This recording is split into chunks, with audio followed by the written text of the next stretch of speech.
Para entender este conjunto habría que entender unas circunstancias muy especiales en las que se originó.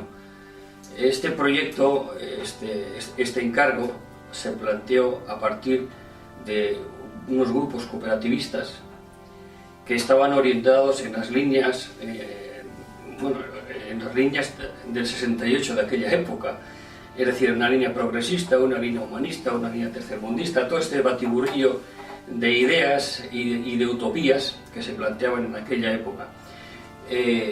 Tanto los propietarios del suelo como incluso los arquitectos pues también estaban más o menos imbuidos de semejantes ideas. Como consecuencia de todo ello y de aquella línea, vamos a decir, antisistema en la que se planteaba todo, se depositaba una confianza prácticamente total en los arquitectos, aun cuando sus propuestas de tipo formal o de tipo de concepto no se entendieran del todo. Derivado de ello, derivado de este criterio de las cooperativas, por ejemplo, si ya se hacían planteamientos no especulativos de la promoción, es decir, que por ejemplo el tema del aprovechamiento del número de viviendas en superficie construida no era un objetivo fundamental, no era un objetivo único, quiero decir.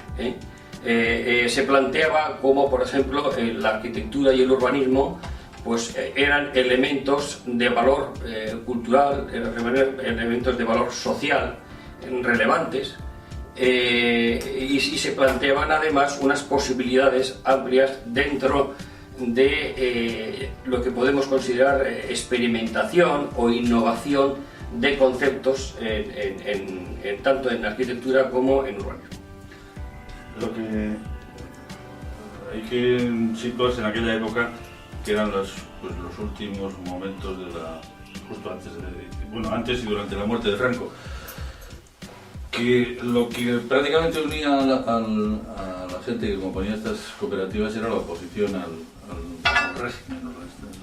Éramos lo que se llamaba un poco rojos en aquel momento.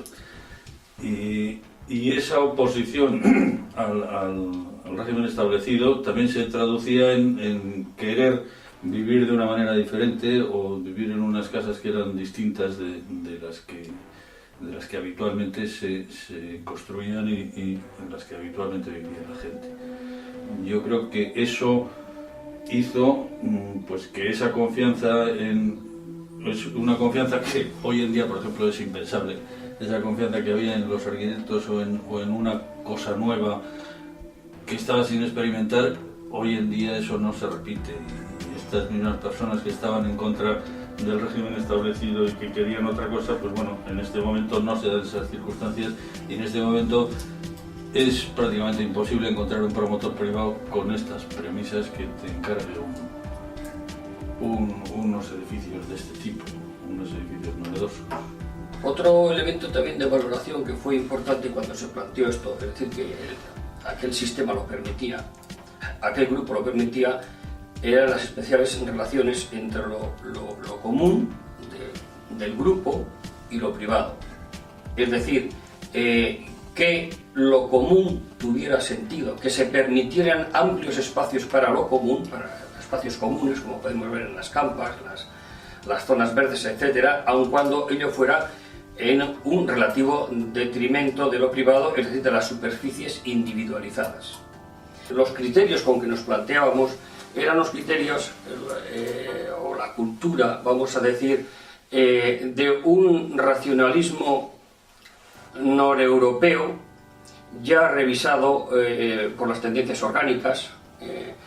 Por ejemplo, los barrios holandeses, los barrios de entorno de ciudad ingleses, etc. También se planteaba un enriquecimiento, una diversidad de los elementos urbanísticos, como por ejemplo pues, calles, paseos, callejones, vías con escaleras, plazas, las campas, etc.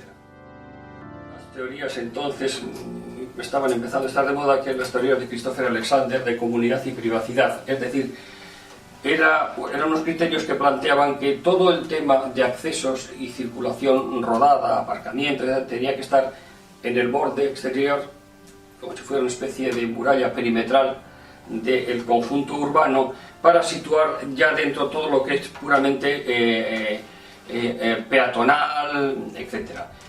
Una cosa que hicimos, por lo menos en algunos de los edificios de toda esta urbanización, es que hicimos unas viviendas con la posibilidad de crecer.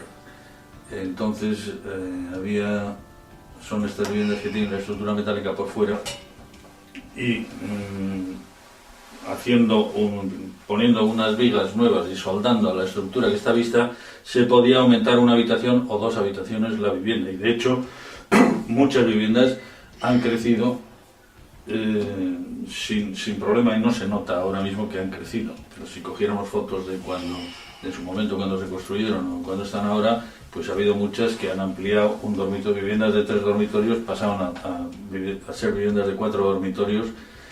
Y realmente, bueno, es una cosa que se ha hecho con toda naturalidad y sin ningún trauma en la arquitectura y en el aspecto de la edificación. Hoy día lo que realmente sería inédito o hasta utópico, encontrar promotores privados que planteen esos niveles de libertad, tanto formal como de conceptos, a los arquitectos. A los arquitectos que no son arquitectos estrella.